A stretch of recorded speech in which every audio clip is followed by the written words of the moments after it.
colleagues, DPPs, and distinguished guests, ladies and gentlemen, good morning.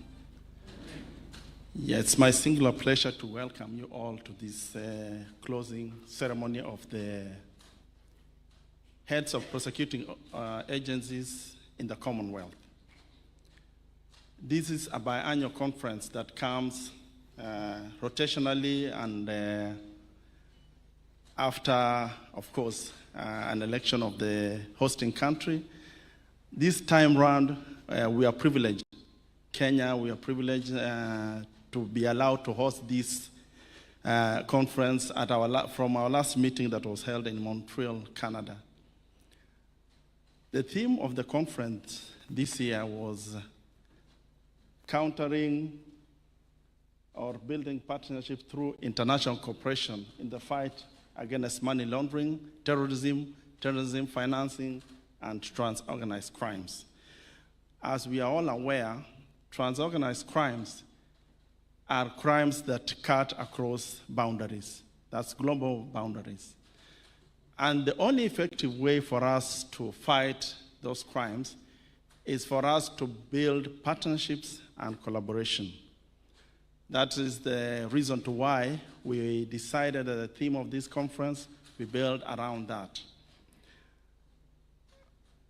We have been here for this is the third day of this conference, and we have had an engaging exercise, sharing experiences, sharing future plans for us to be able to fight trans-organized crimes. Before I make my remarks, I'll invite two of my colleagues who will briefly highlight on what we've done and the way forward. I'll start with the prosecutor from Australia, that's Ralin, to come and give very brief remarks before we proceed. Ralin.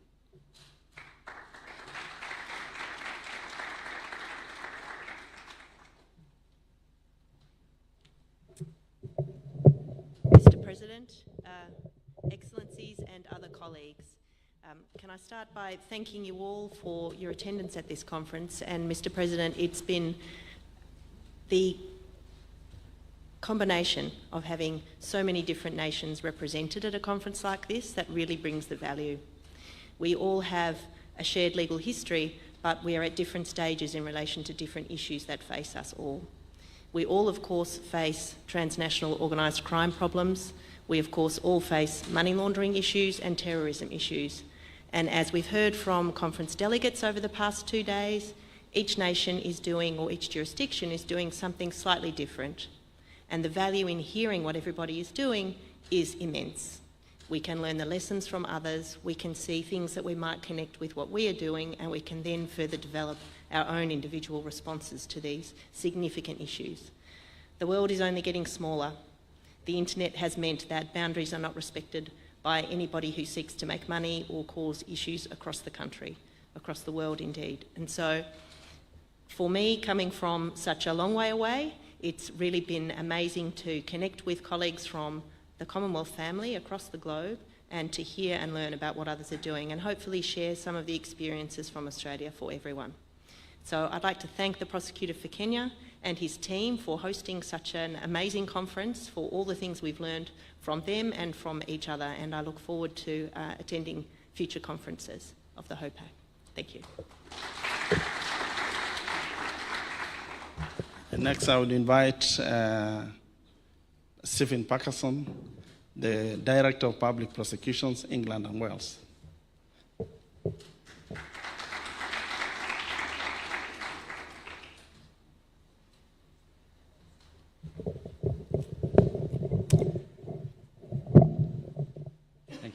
Mr. President, Governor, Attorney General, fellow directors of public prosecutions, including, of course, Mr. Ensign Ngonga, can I begin by echoing what the DPP for the Commonwealth of Australia has said, and perhaps I can do so on behalf of all of us, heads of prosecuting agencies who are attending here today, to thank the Kenyans for the most wonderful hospitality that we have been shown, really from the moment that we arrived.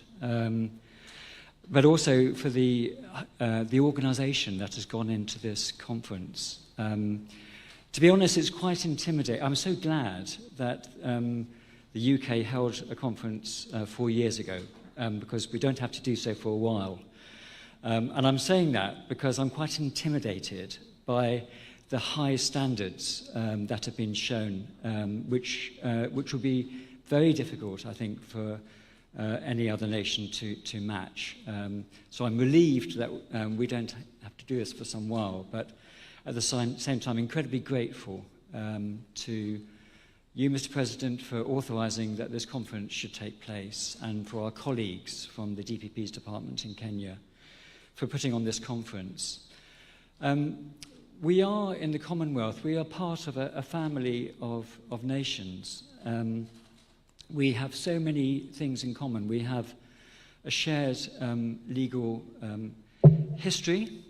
We have common legal systems. And in the context of prosecution work, we follow the same underlying principles, a belief in independence, a belief in fairness, and ensuring fairness not just to the prosecution but also to the defence, to the victims, and a belief that it is our responsibility to deliver justice. And I think that has been an underlying theme, not only in the presentations but also in the many conversations that all of us have enjoyed outside the plenary sessions. But alongside the commonality between our legal systems, we've also heard throughout the conference about the various regional differences with our various different jurisdictions. We're at different stages, all of us, in terms of our systems, and that's meant that we've been able to learn from each other. And if I may say so, I've learned a great deal from talking to colleagues from Kenya about the way that you do things in this country, and there is much that we can learn from that. And I think the other theme that for me has come out of this is the need for us to be flexible and adaptable as our various systems develop and as we meet the challenges of modern life. And one of the things that we were talking about a few moments ago before the formal sessions began has been the impact of COVID. And the way that has transformed the way that we work with the assistance of modern technology, which has helped us to flex and adapt to the challenges of modern life. So can I just reiterate my thanks, if I may say so, on behalf of all of us. It has been a wonderful conference. I'm sure all of us will be sorry to leave either later today or tomorrow, although I know that a number of us are actually staying on to enjoy the pleasures of your country. Thank you.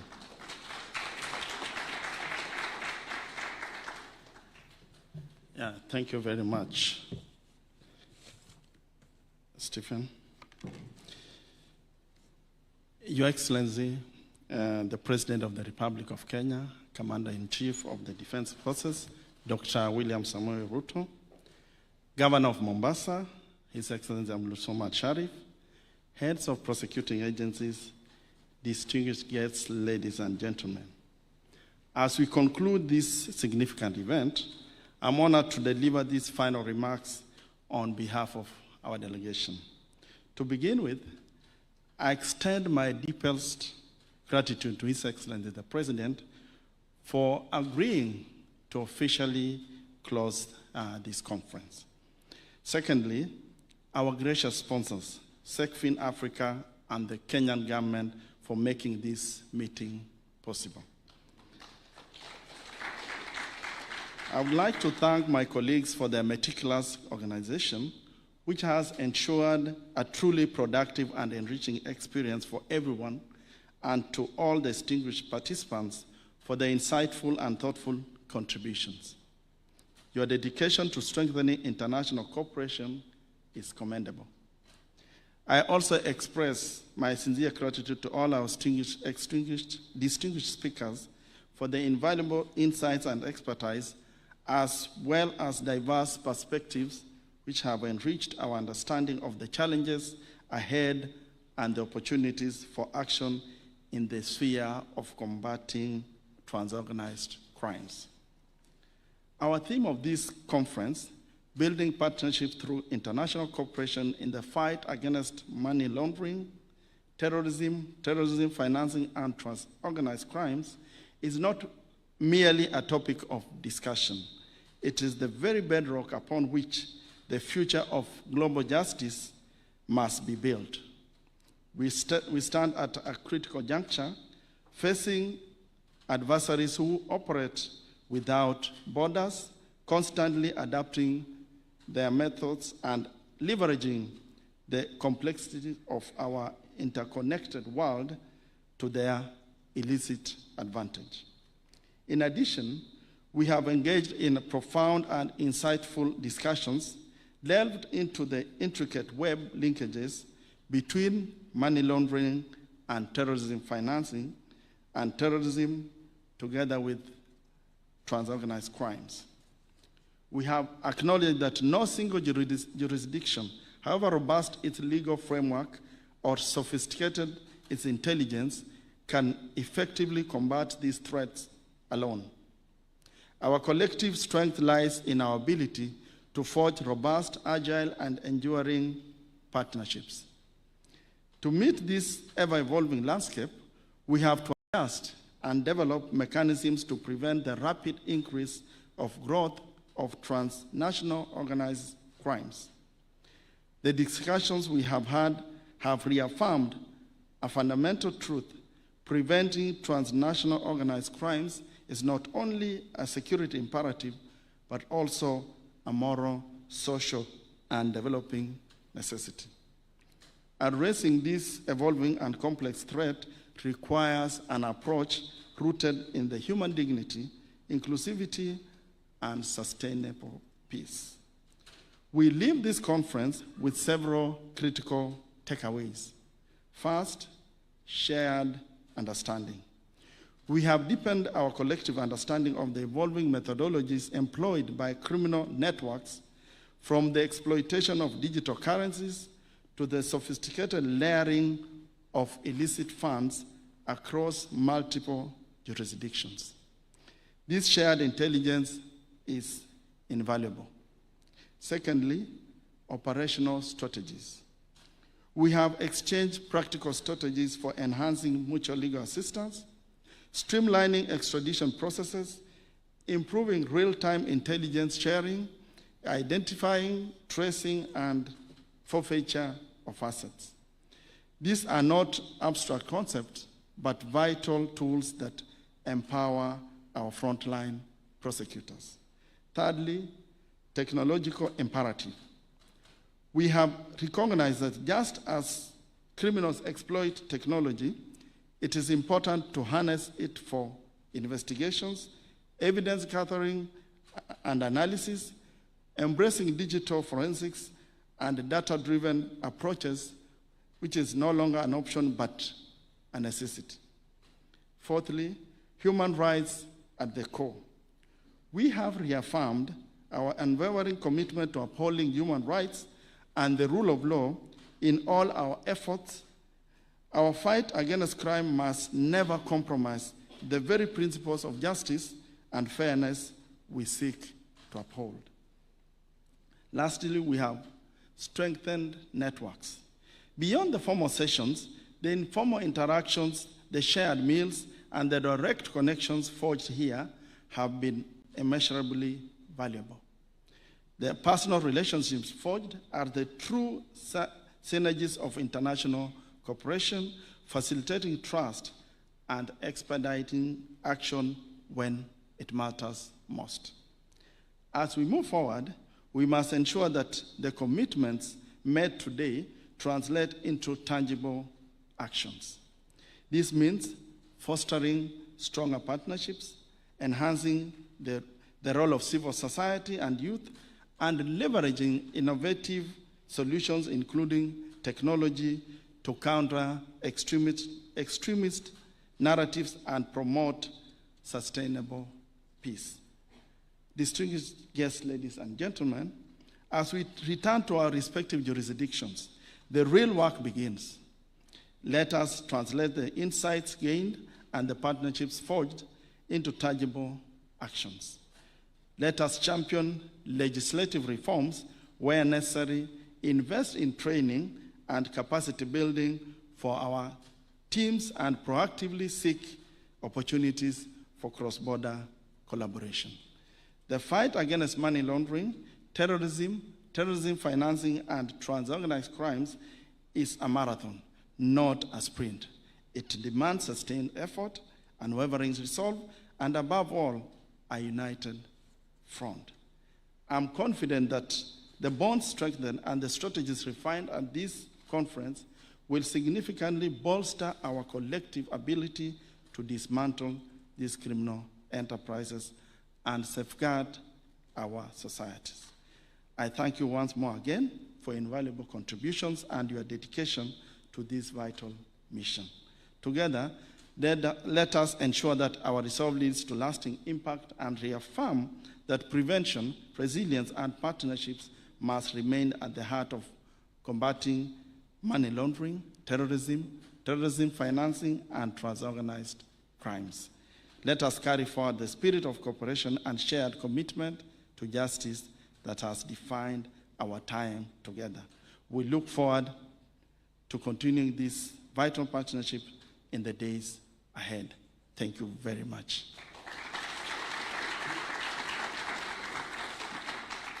At this juncture, I invite the Governor of Mombasa, His Excellency Abdul Samad, to address us.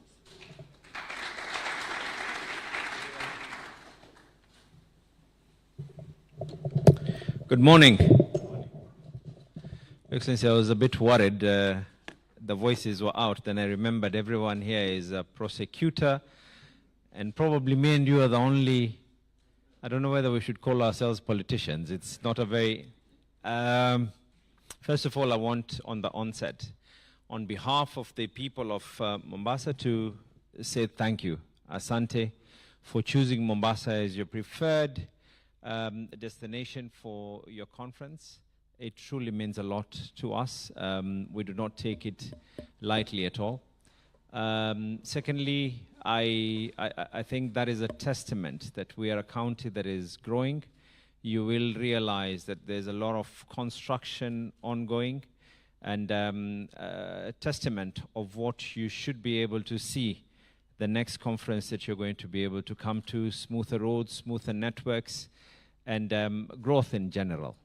Now, Your Excellency, you know, when we were walking in, and I was telling him, I was telling the President, it's not every day that you get to speak to the heads of public prosecution for the whole Commonwealth.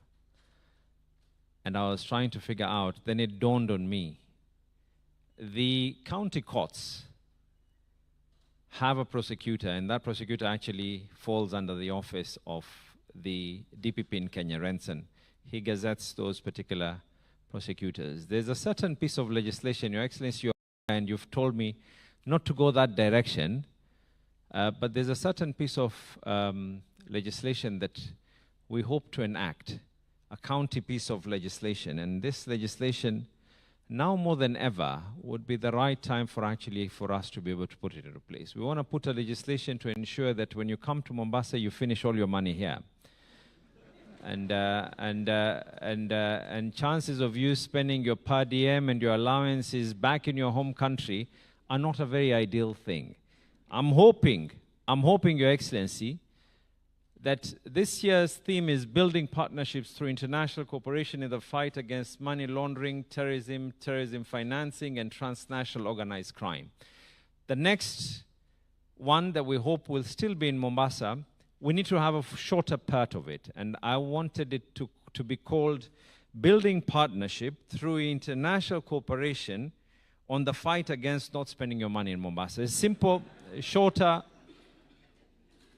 And you know, the logo of the DPP has something that actually goes hand in hand with what it is that I'm saying. It says mashtaka yenye haki na usawa. Translated into English means prosecution that has justice and fairness. And no fair way and there'll be no justice to the fact that you come and enjoy Mombasa, and we say a big thank you, but there'll be no fairness if you don't finish your money here. So with those very many words, I want to say once again thank you. Asanteni kwa kuja Mombasa. Your Excellency, mambo yetu ya Kenya tutazungumza kwa mhadhara mwingine. Kwa leo tuwakaribishe wageni. Thank you very much and be blessed. Asanteni sana.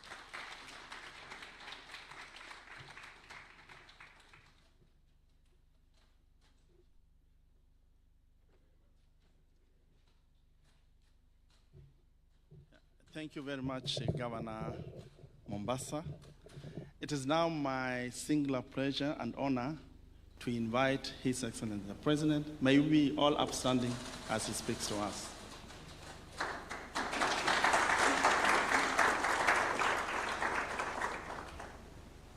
Thank you very much, Renson. Thank you very much. Ladies and gentlemen, let's take our seats.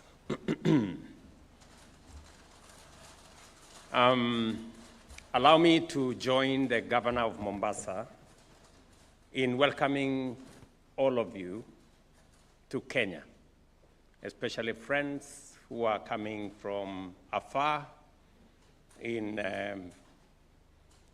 our continent, in other continents, members of the Commonwealth. And as I welcome you to Kenya, on behalf of the government and people of Kenya, I am sure that Renson and his team have provided every assistance to ensure that this conference goes in accordance with the plan, and that each and every one of you have enjoyed the moment to share the experiences. And therefore, ladies and gentlemen, all of us in this room are alive to the undeniable fact that we live in a world where the threat of transnational organized crime continues to grow in scale and complexity. Crimes such as money laundering, terrorism, and terrorism financing, including human trafficking, pose serious and escalating risks to our countries, our regions, and to the global community. The perpetrators of these crimes operate under borders, across borders, moving people, goods, and illicit money through shadowy networks, whether by smuggling narcotics between nations or trafficking vulnerable individuals across continents, and laundering dirty money through intricate offshore systems. We therefore need greater vigilance, more robust partnerships, and integrated international responses to identify, investigate, and prosecute those behind these crimes. It is through such collaboration between national, regional, and international agencies that we can effectively disrupt and neutralize these threats and blunt their negative impacts.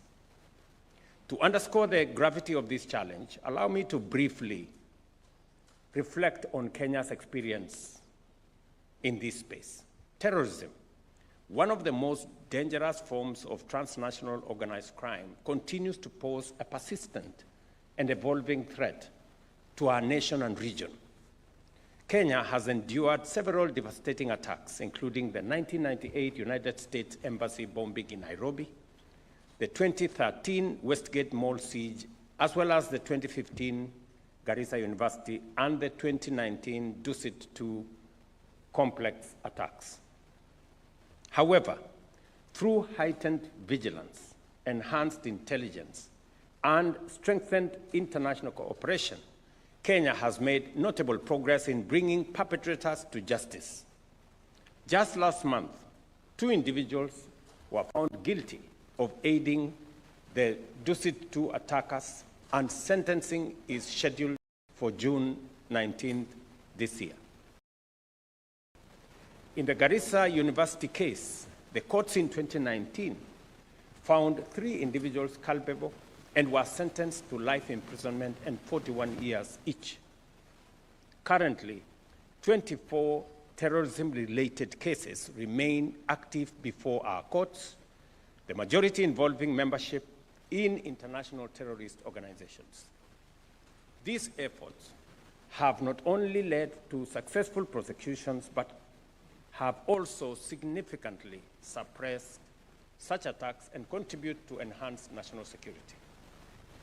In addition, a total of 720 cases involving trafficking in children and other persons, unlawful acquisition of travel documents, fraud and misrepresentation, facilitating illegal entry into or exit from countries, interfering with travel documents and personal effects, and trafficking in persons for purposes of organized crime were reported between 2021 and 2024. The Office of the Director of Public Prosecutions has also registered 30 money laundering cases in the last 3 years. An in-depth analysis of these cases show that the perpetrators and criminal networks operate across multiple jurisdictions and have a presence on social media platforms. In addition, financing, facilitation, and commission are transboundary in nature. For instance, during the Dusit terrorism attack, financing was traced to banks in South Africa, various banks within Kenya, and Somalia. Furthermore, criminal networks have evolved their modus operandi. In human trafficking cases, often terrorists pose as victims to facilitate the movement across borders. They also operate through sophisticated, encrypted social media platforms and increasingly use cryptocurrency to finance their activities. These cases underscore the scale and complexity of the threat we face and the urgency of sustained and coordinated action.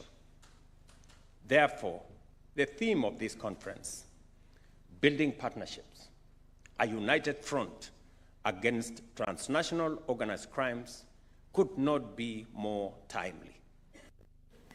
It reflects the critical need for prosecutorial agencies to develop regional and international mechanisms to collaboratively address emerging threats. No single agency or country can confront these complex crimes in isolation. Through the exchange of knowledge and best practice, we are better able to understand the legal nuances across jurisdictions and craft innovative approaches for effective investigations and prosecutions.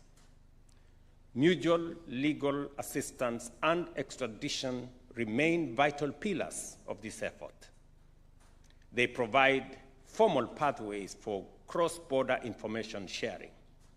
Joint investigations allow for real-time collaboration and pooled expertise, enabling us to dismantle criminal networks more effectively.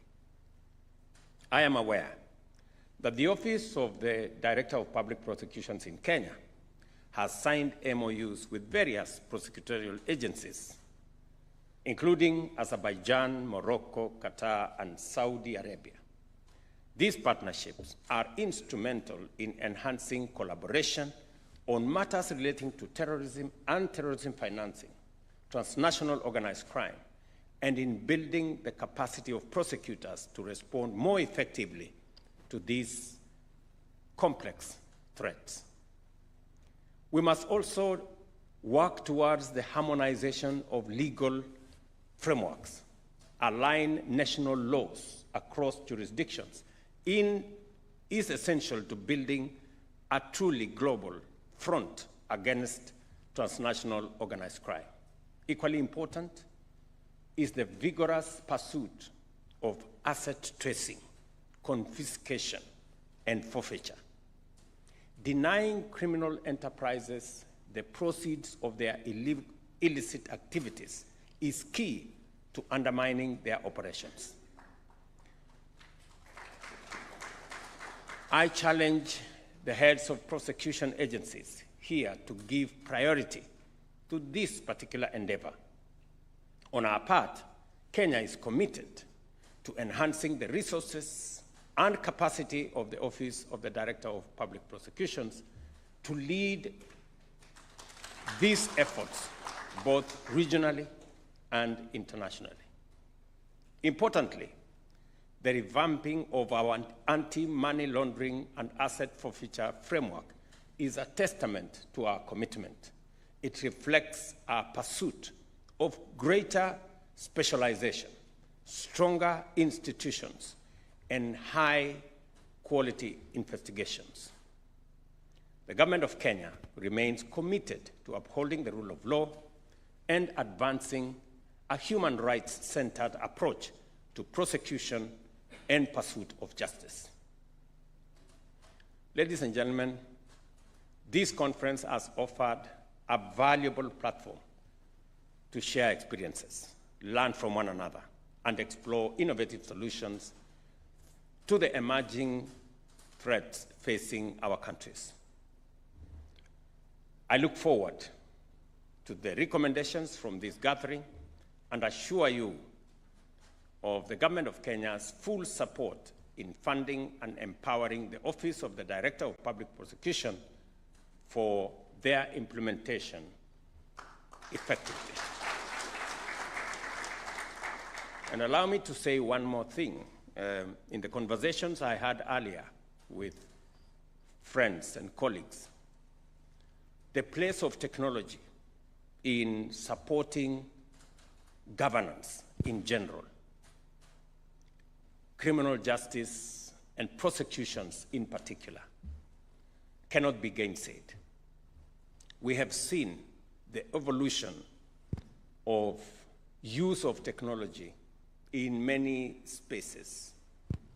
At the moment in Kenya, we are using technology to collect our taxes.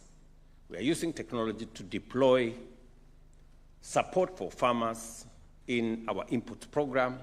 We're using technology on our universal health coverage plan. We are using technology in many aspects. And we have seen the robust use of technology in the criminal justice system, in matters relating to scheduling of cases, hearing of some cases. And therefore, I want to encourage prosecutors, the directors of public prosecution in our Commonwealth, to leverage on technology and to see how we can better use technology, especially when we are tackling crimes that go beyond physical borders. Some of those crimes are committed with the support of technology. And it therefore makes sense for us to leverage on technology to deal with the challenges that today face our nations. And therefore, as we look at the future, where is the place of technology?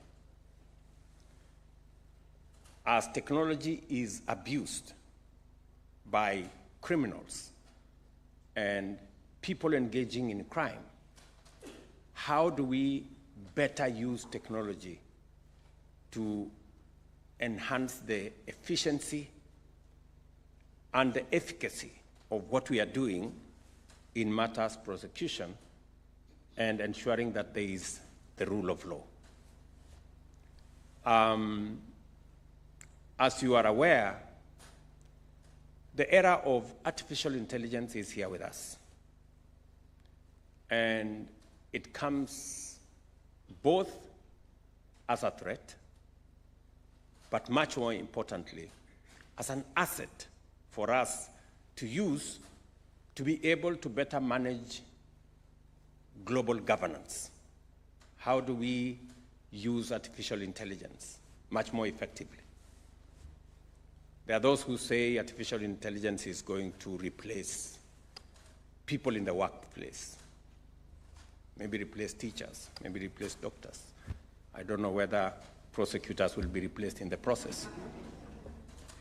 But how do we better use artificial intelligence to deal with matters that are of a nature that physical boundaries, individual nations, individual agencies cannot deal with on their own?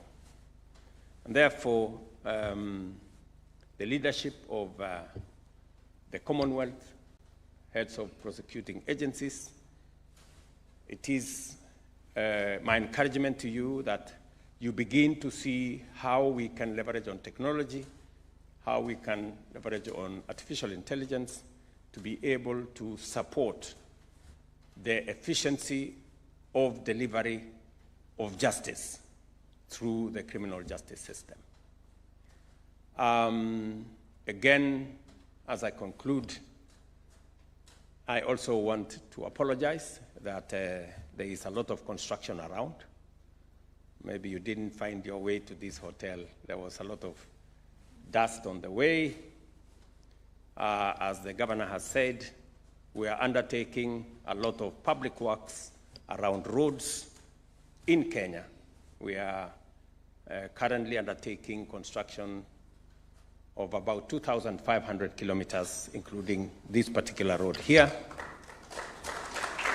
There is also a lot of construction around housing, markets, hostels, stadia, as we transform our region and provide for public services and goods to the people of Kenya, including social infrastructure.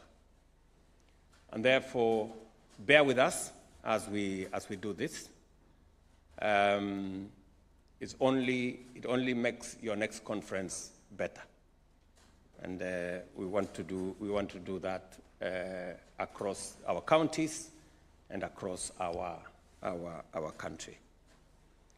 We also are working together collaboratively within the region. I would also encourage those of us from the East African community. I see my friends from Tanzania here, my friends from Uganda, that even as we build the Commonwealth network, let's also see how we can leverage on the East African community to better coordinate action around the issues that are of concern to this conference. Let me also say that there is an opportunity within the Africa Union that as we undertake the reform of the Africa Union, we can better collaborate as countries in this region to see how we can build greater synergy in all spaces as we work on the Africa Continental Free Trade Area, as we look at what our financial institutions are doing. And I think the areas of governance, criminal justice system, and prosecution should not be left behind as we build the networks to better leverage the opportunities that exist in our continent and to better deploy the assets and the resources we have, whether it is the human capital that exists in plenty in our continent or the resources, mineral and natural resources that are available in our continent to better improve the quality of life and the place of citizens of our countries and of our region. Ladies and gentlemen, it is now my pleasure to declare the 23rd Commonwealth Heads of Prosecuting Agencies Conference closed. Thank you very much. I wish you the very best. Thank you. Another hearty clap for his...